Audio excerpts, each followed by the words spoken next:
اولین چیزی که میخواد اینه که زبان ژاپنی تکمیل باشه. راه مهاجرت ما مستقیم به اینجا نبوده. کانیچیوا دوزو یوروشیکو. پشت سرمون ببینید بفرمایید. خوشگله.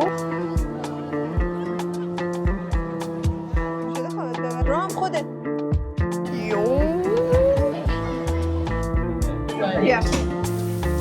هنی رو درود همگی، امیدوارم حالتون عالی باشه. امروز از صبح که بیدار شدیم با روحام تصمیم گرفتیم که خونه رو یکم مرتب کنیم، تمیزکاری داشته باشیم. یهو روحام نگاه گوشیش کردید که سنسمون بهمون تکست داده که کجایی نرسیدی؟ بعد روحام یه لحظه از سر جاش بلند شد گفت وای نگاه امروز بوده. حالا امروز چه قراری بوده؟ از تقریبا چند هفته پیش که سر کلاس بودیم یکی از سنسه‌هامون توی پلا ما رو نگه داشت، گفتش که بیاید اوپن کمپس. اوپن کمپس چیه؟ در واقع یک رویدادیه که آخر هفته ها هست و برای معرفی کردن کالج به دانشجوهای جدیده که حالا یه سری دانشجویی که حالا فعال هستن توی کالج استخدام میشن که دانشجوی جدید رو راهنمایی کنن، باهاشون در واقع صحبت کنن و کلا خوش بگذره بهشون که منجر بشه که بیان ثبت نام کنن. و متوجه شدیم که امروزه. حالا روحام سوار دوچرخه شد، گفت من عذرخواهی کرد، گفت من 10 دقیقه دیگه اونجا. هی گذاریم سنسه مشکه گذاریم واسه منم. الان گفتن که تو میتونی بری کنار روحام ازش حالا حمایت کنی، صحبت کنی کنارش و فیلم بگیری. ببین اجازه رو دادن.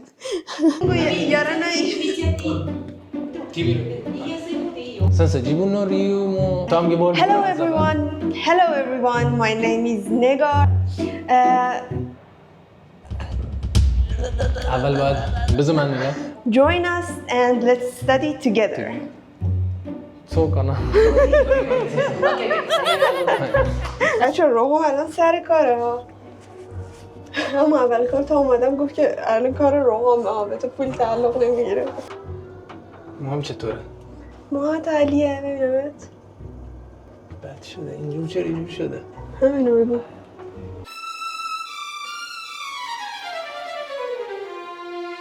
خب چی میگم؟ عکسمون تو تی بی ال گذاشتن ها. توی اینستا تی بی ال. ظاهرا چند تا از بچه ایرانی عکس ما رو دیده بودن. واقعا؟ بعد تو اینستا دیده بودن؟ بعد آره تو اینستا دیده بودن. بعد رفتن، حالا این میگفتش که من رفته بودم توی حالا کیوتو، توی شهر کیوتو، یعنی توکیو هم نه، کیوتو رفته بودم اوپن کمپس بذارم. میگه یه نفر اومده یکی از کسایی که حالا ایرانی بوده و اینا منو دیده و اینا و برگشته بهم گفته آره من نگار و روحامو میشناسم، ایرانی هستن و یوتیوبشون هم حتی میبینم و نشون داده و فلان اینا. و میگفتش که ها یه همچین حرفی زد.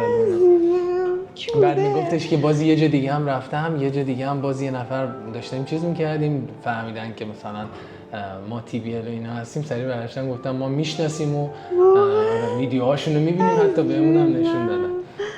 بچه آدمتون گرم، هر کی بوده بیاد کامنت بذاره یا بهم دایرکت بده ببینم کیه. و این که میگفتش که آره و برای همین هم خیلی مثلا سعی داشت برگشت بهمون گفت فارسی هم بگید.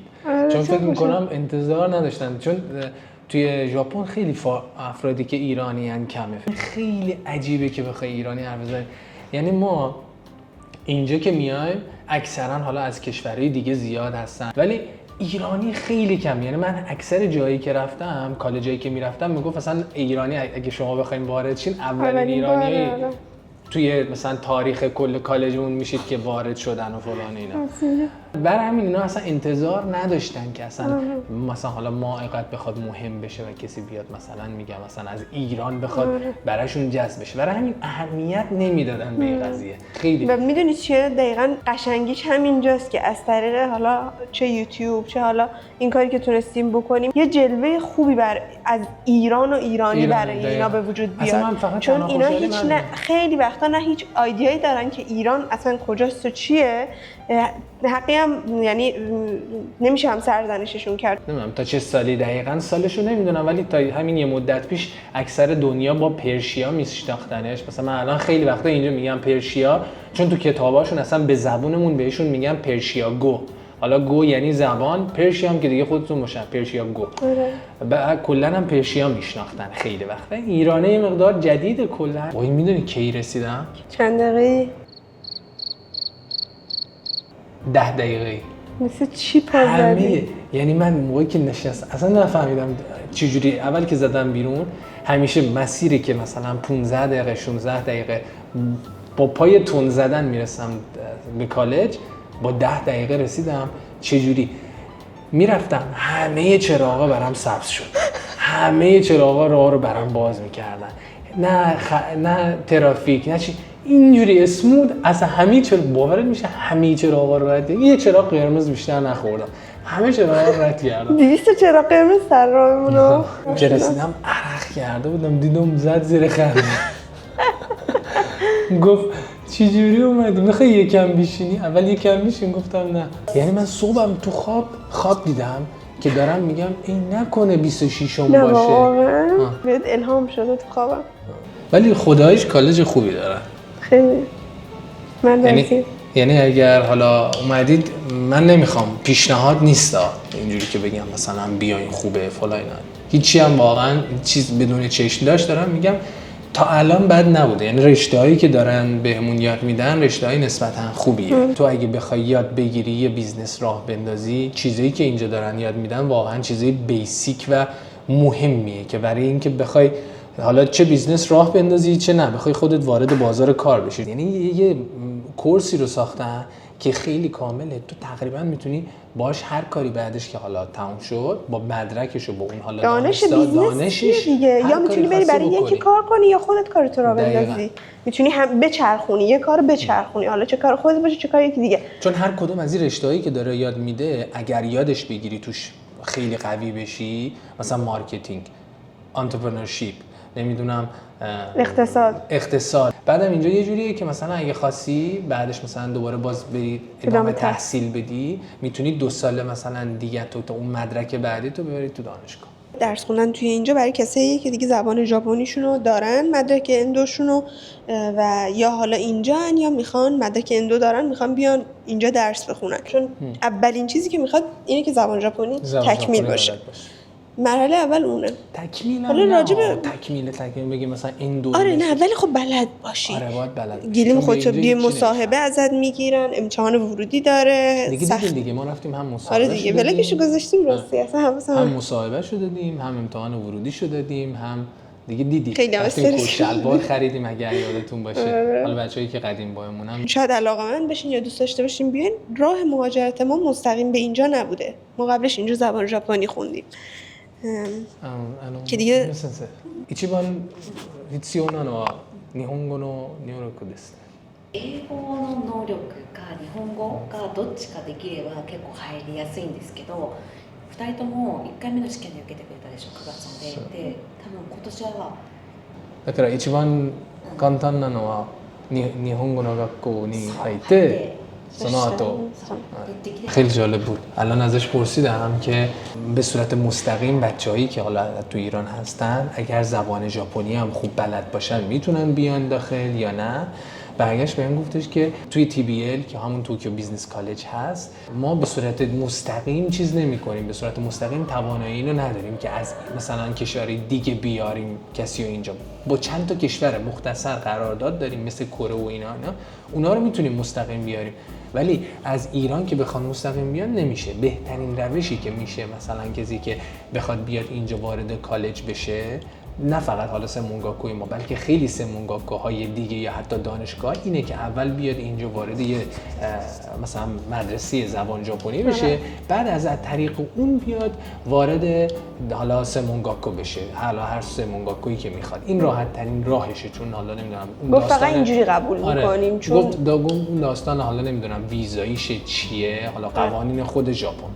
البته این برای کسی که دیگه حالا من گفتم از این طریق میخوان اقدام کنن، راهی دیگه هم وجود داره که حالا توی یه ویدیو کامل در ارتباط باهاش صحبت میکنم. تو همین تعطیلاتی که داره میاد بچه‌ها رو هم خیلی درگیر این موضوع بوده، باورتون نمیشه. از 3-4 ماه پیش ایمیل زده به جای مختلف، در واقع به دپارتمنت‌های مختلفای این کالج‌ها که اطلاعات درست جمع کنه، قشنگ هر چیزی که نیاز باشه کالکت کنه، براتون صحبت کنه، تک تک سوالاتتون رو جواب بده. یعنی اینجوری نیست که حالا مثلا من بخوام پشت گوش بندازم و اینا، واقعا دنبالش بودم اون تا هنوز جوابی ازشون نگرفتم. یعنی من نمیخوام بیام اونجا یه چیزی که نظر خودم رو بگم، چون اونو چون همیشه کارساز باشه که بتونید بیاید دیگه. نه اصلا اونو همیشه اون همیشه آدم میتونه بگه، این چیزی نیست. من میخوام یه چی باشه که فردا مثلا اگر اشتباه نشه، متوجه هستی؟ یعنی نمیخوام یه چی بگم که الکی باشه، بر هیچ پایه و اساسی نداشته باشه. میخوام یه سوال بپرسم از اونی که بلده، اونی که میدونه چی باید باشه. چی مثلا یه سری جزئیات هست، مثل اون مدرک زبان ژاپنی که میخوان خیلی از کالج‌ها زمانی که میخواد وارد بشی، ولی ظاهرا مثلا این مدرک رو تو همه جوره میتونی بدی، حتی خودخوانم میتونی این مدرک رو ارائه کنی. ولی خب مثلا اینکه چه جوری باید اینا رو ارائه کنی و اینا جزئیاتیه که مهمه، که حالا گفته نشده و جایی نوشته نشده. برای همینه که من مثلا میخوام تو اینا قشنگ بفهمم، بعد بیام مثلا بهتون بگم که چه جوریه داستانش اینا. وگرنه خیلی راحت همین الان یه سری چیزا رو میتونم جواب بدم، ولی میخوام کامل بشه که دیگه واقعا اون چیزی که حالا روشی که خودمون اقدام کردیم، اون چیزی که بلدیم رو بهتون بگیم و مطمئنیم که حالا حداقل اینجوری میشه. و حالا دلیل اصلی هم که ما داریم اینو دوباره از صفر از سر میگیریم که بخوایم اطلاعات به اشتراک بذاریم، اینه که از تایمی که ما اومدیم تقریبا 1.5 سال میگذره و ما تقریبا 2 سال پیش اقدام کردیم. یعنی باز از تایم اپلای کردنمون هم کلی گذشته و کلی قانون عوض شده، خیلی قوانین عوض میشه و اصلا یه جوری این اطلاعاتی که داده میشه اکثرا تاریخ انقضا داره، ولی اون حالت کلیه انسجامه رو داره که بتونیم جمع آوری کنیم. من این بر بیرون رو تا حالا ندیدم.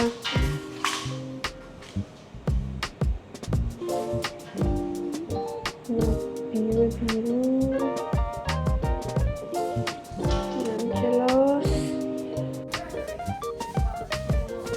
بچه خونه رو دارن خراب میکنن.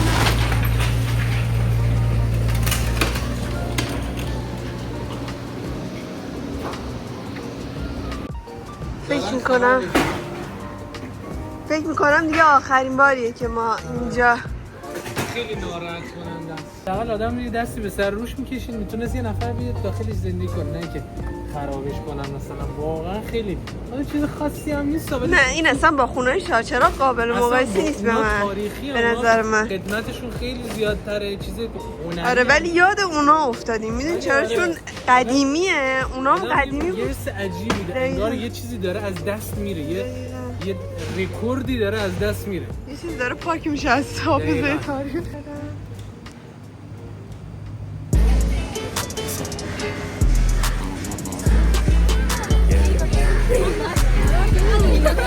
درود به همگی. من اومدم بیرون، اومدم هاراجوکو.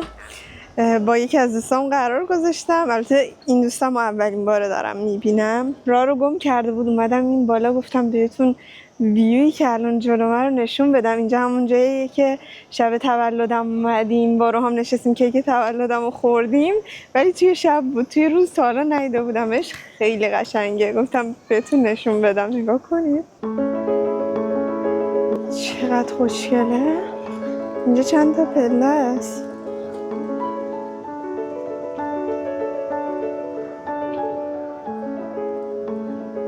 خیلی ویو قشنگیه دیگه. گفتم تا منتظرم بیام اینجا یکم چیل کنم. پشت سرمون ببینید، اصلا باورم نمیشه کجا وایسادم. بعد اینجا رایگانه، اگه دوست داشته باشید میتونید بیاید بشینید. بعد کاپلا اومدن نشستن یا خانواده حتی نشستن، دارن برای خودشون ریلکس میکنن دیگه. منم اتفاقی برخوردم به اینجا، اومدم واقعیتش تو ایکیا هاراجوکو، بعد یهو از این پشته در اومدم اینجا. گشتم یه چند تا کافه پیدا کردم، ولی نمیدونم این دوستم چجور کافه‌ای دوست داره. کافه کیوت دوست داره، یه جای آروم دوست داره. کلا کافه‌های عجیب غریب تو هاراجوکو زیاده. بعدش هم قراره که بریم لنترن یه فستیواله، نمیدونم چیه، براش عکسشو میذارم اینجا. اصلا نمیدونم اسمش چیه واقعا به فارسی، هرچی فکر می‌کنم یادم نمیاد.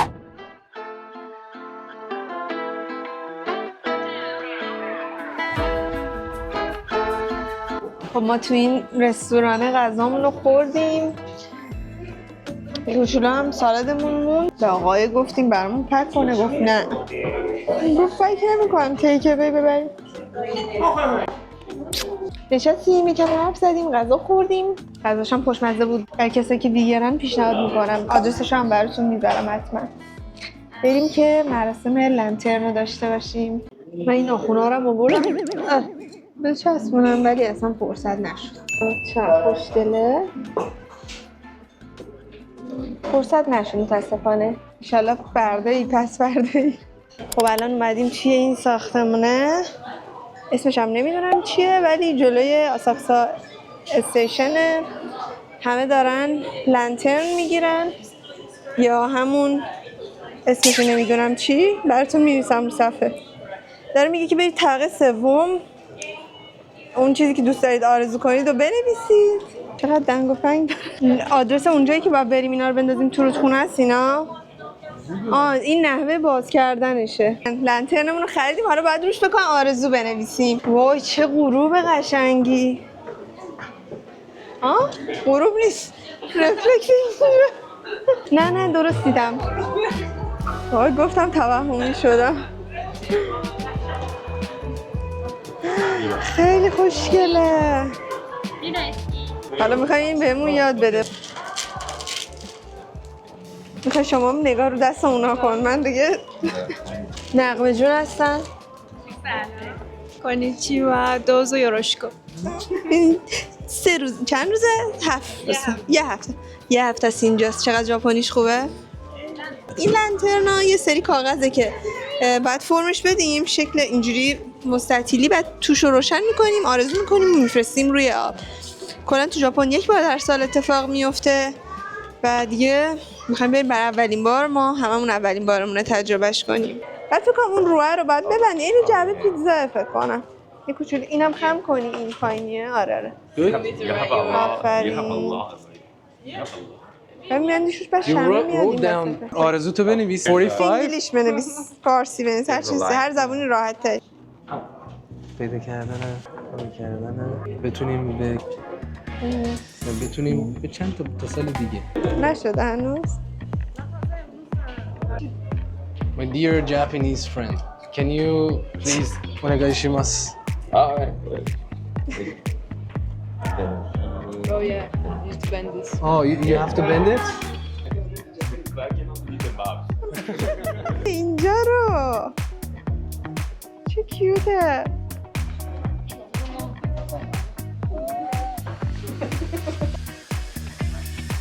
اینجا رو نگاه کنید. همه کیمونو پوشیدن. اینم برج. این برج اسکایتریه. نگار این چیزا رو دیدی؟ آره این چیه؟ What is that? What's the yellow one? No one knows? وایسادن یه سری افراد به همجوری دارن داد میزنن که مستقیم برید که شلوغ نشه یه جا. همه وای نستن. میگم آرزوهامون هم کردیم، ایشالله آرزوهامون رو برآورده کنه. اینا اولی آزادی ایران. 45 دقیقه فکر میکنم حداقل تو صف. داریم میریم این سمت. این برو نشون بدم. دریاچه است اینجا. داریم میریم پایین دیگه. نزدیک میشیم به اینکه اینا رو رها کنیم در آب دریاچه. دیگه داریم میریم اینا رو شمعون روشن کنیم رها کنیم. نگاه نشون بده. آره اینجاست. آتیش گرفت مال یکی.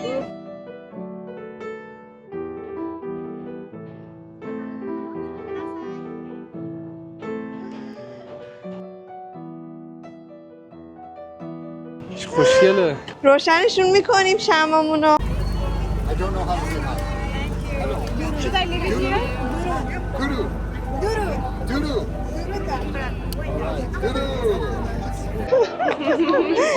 آریگاتو گوزایماس.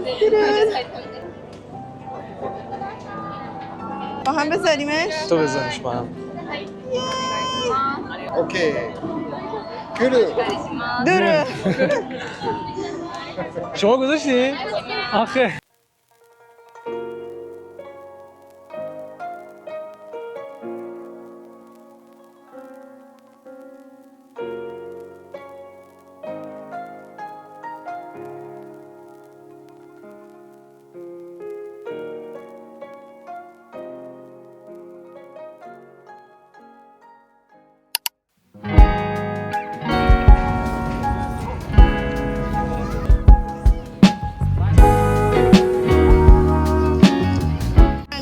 سری را اومدیم برنا موندم پشت چراغ قرمز.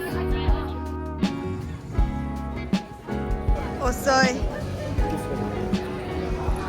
اومدیم توی بازار چه مانندی. هم صدا میاد یا نه؟ روحام مردن کبوتی. روحام خودت. روحام داری میای پایین از این بالا. نمیخواستی زیرش عکس بگیری؟ یو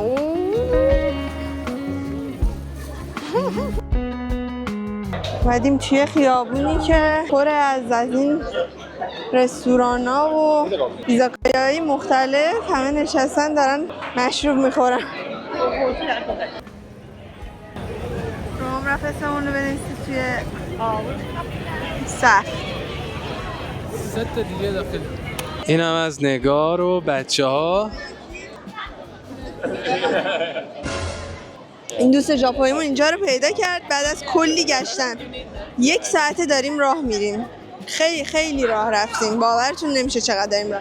نگاه کنید چه محله بالیه. خیلی مردم همه نشستن دارن برای خودشون تو ایزاکایا غذا میخورن، مشروب میخورن، حرف میزنن، خانواده غیر خانواده دوست اینا. خیلی قشنگه. اومدیم یه محله لوکال قشنگ. محله اصلا خارجی نیست. خودمونی اصطلاحاً.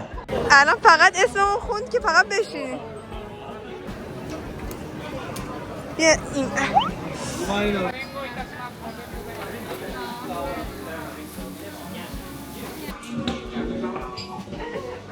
چقدر پلاش باریکه. الان من یه نوشیدنی خیلی خنک میخوام ولی نپخته است. خودت بعد بپزی میتونی جداش کنی تو ظرفای. ببین اینجوری میاره میتونی جدا کنی اونایی که نمیخوای. خیلی خوشمزه است. من شوره فیشی نیست اصلا. نه اصلا. ولی اگه بافتای عجیب غریب بدت میاد یا تخمه مثلا دونی بدت میاد همش خیلی الان همه دریا و ماه میپزه به هر حال. یه بوس به من بده. ببینید اومدیم کجا. جامون خیلی تنگه. مایتابه بزرگ که میبینید خیلی داغه. از حرارت داریم خفه میشیم. هر از گاهی هم یه باد خنک میاد. حالا داریم از منو انتخاب میکنیم.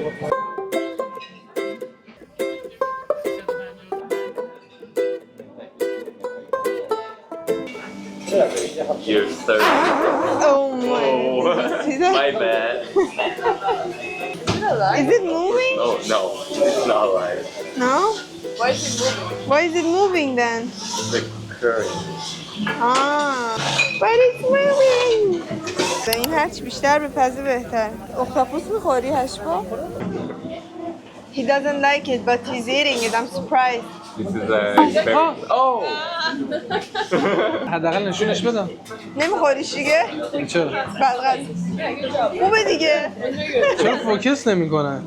بذار من برات بگیرم. تو این فوکس این هنوز بیا.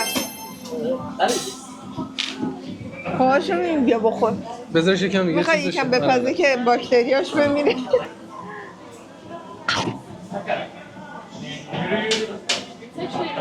Yeah, it's really good.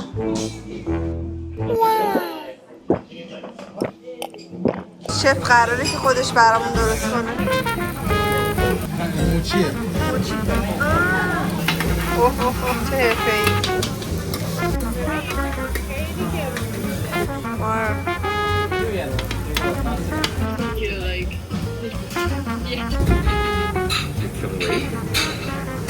نتونستی صبر کنی ها. کدومش بیاز از چشام داره میسوزه. این برامون درستش میکنه. نگاه کن اینجا پر بود. آره واقعیت جا نداره. داشتیم از گرسنگی میمردیم. یه اومدن اینا برام تون دارن درست میکنن. Like you can use it wherever you want. What? We're like veggies, so like What are you talking about? hey, it's not that much, okay? خیلی غلیظش میکنی رو ها. I'm just joking.